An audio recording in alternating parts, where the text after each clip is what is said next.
crying, Mom? Why are you crying, Mom? Me and Philip get home and he looks at me and he says, Mommy, am I gonna die? He's 4. What 4-year-old says something like that?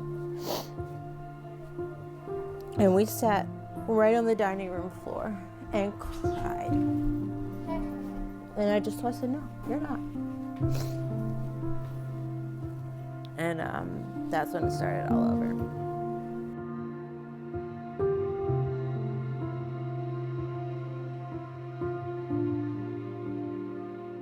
Why are you crying, Mom? I'm not. Look at my room, too. Come look at your room? Alright. You too. This is for you. This was my old bed with all my Legos, all my stuff.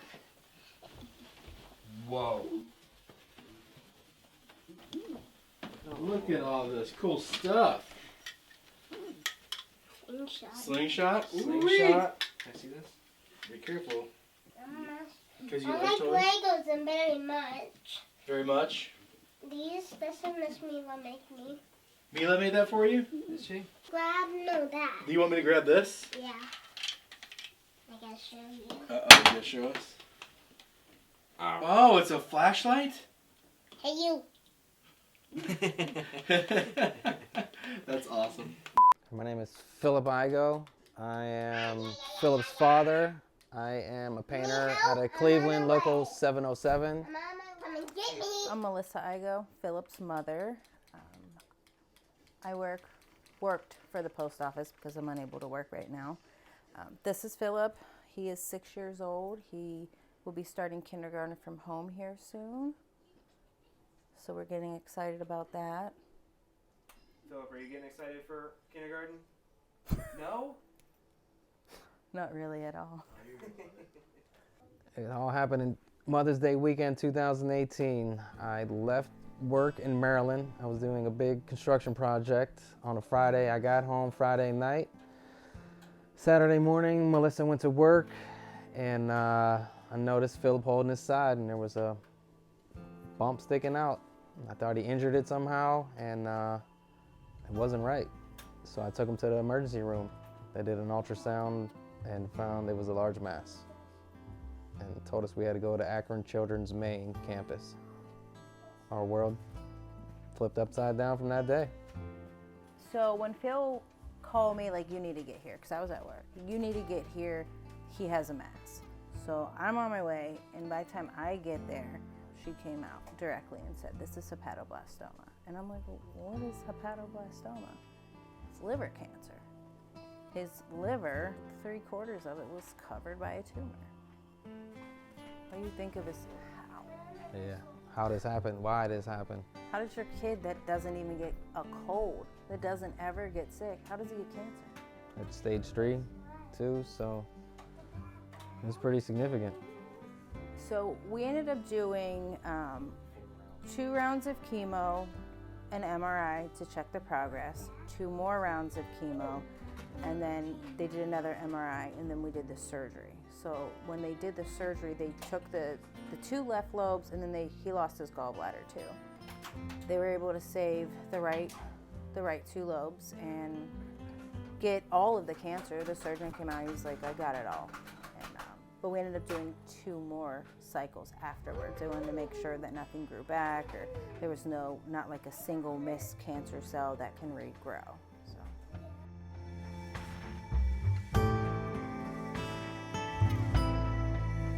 It was miserable. He hated it there.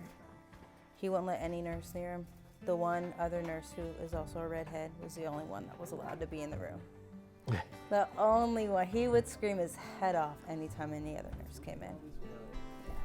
And to this day, they're still like thick as thieves. Okay. Okay, let's go. Keep talking. So obviously I wasn't able to work. Phil had to work, which was really hard because Philip didn't get to see Daddy for maybe an hour after work. He'd stop by, and that was hard. So me not working was really hard. Going from 2 good incomes and everything. You have life, you have everything that you ever wanted, and then your kid gets sick, and now you have hardly any income, and I can't even explain it. You have a lot of bills, you have co-pays, you have prescriptions that aren't covered. There's so much that goes into it. Travel, gas is ridiculous. They thought childhood cancer, okay, you're getting money from the government, you're getting money from, well, we don't get no money from the government. One dose of Solaris is $35,000. That little bottle in there of Noxafil is $3,000.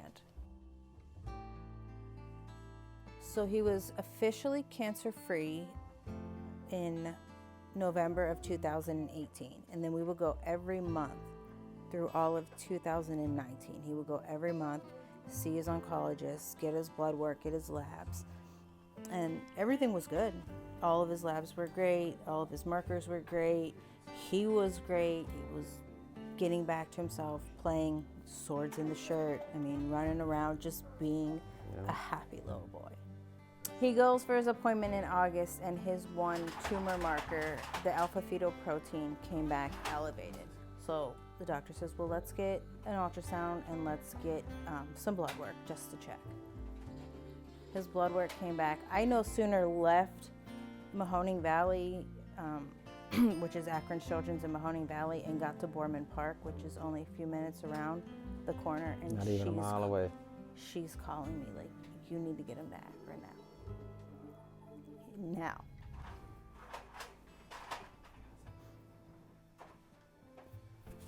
His white blood cell count was over 200,000. At this point, me and Philip are standing there, and I'm holding his hand, and I said, what is it? And she said, he has leukemia. And I just remember saying, no, like this is not real. This is not happening. And I call Phil. We get back to the car. We didn't he didn't eat his lunch. He didn't get to play. Sorry. I call Phil and I tell him, like, you need to leave work and you need to meet me in Akron. And me and Philip get home, and he looks at me and he says, Mommy, am I gonna die?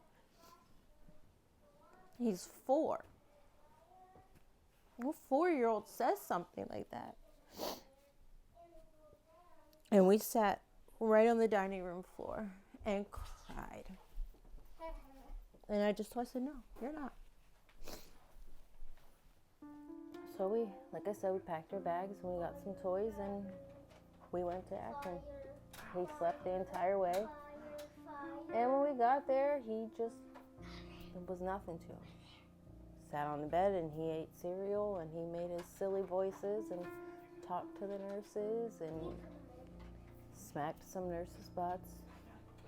A little inappropriate.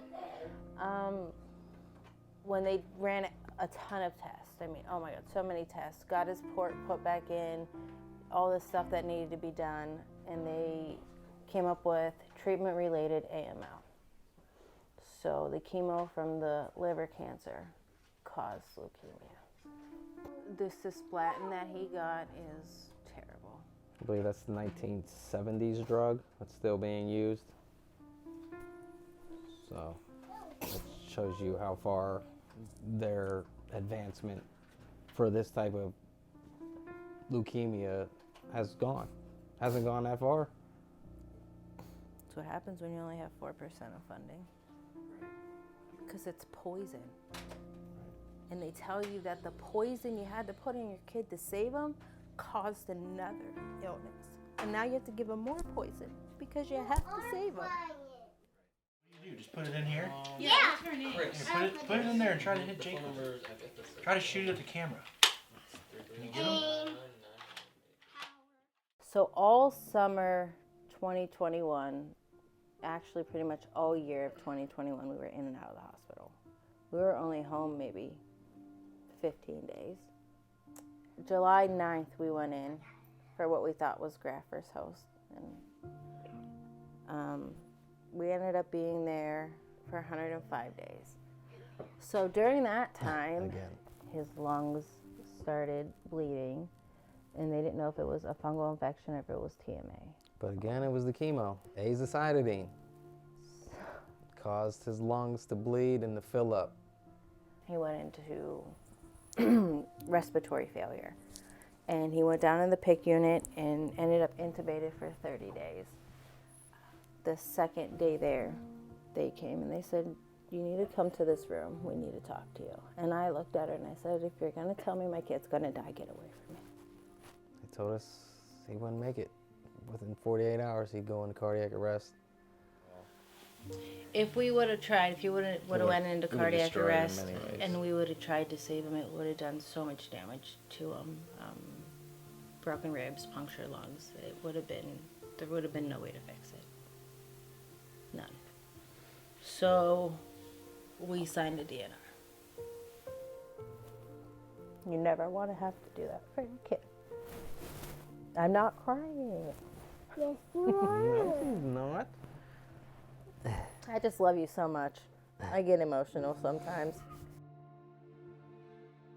I remember telling my sister, like, I know these doctors are saying that he's not going to make it. He only has hours, maybe a couple of days if we're lucky. I don't feel it. Like, they're wrong. I know they're wrong, and they were. Thank God.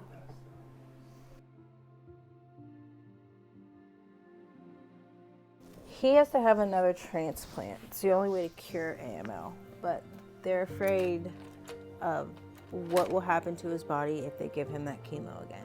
They give him the strong stuff. They just don't think his body can handle it. So they want to do CAR T cells, try to get him into remission that way, and then get him into transplant. There was one that we tried to get into. It closed before he was off the steroids for the graft-versus-host. They're actually starting another one that focuses on the CD123 mutation, which he has. So we're waiting to hear back one from more that. time. Do what? Just That's at Children's Hospital of Philadelphia. So we should know soon whether he'll be accepted to that program, and we're just hoping to get in there and get him into remission and then go to transplant that way. What do you want out of this?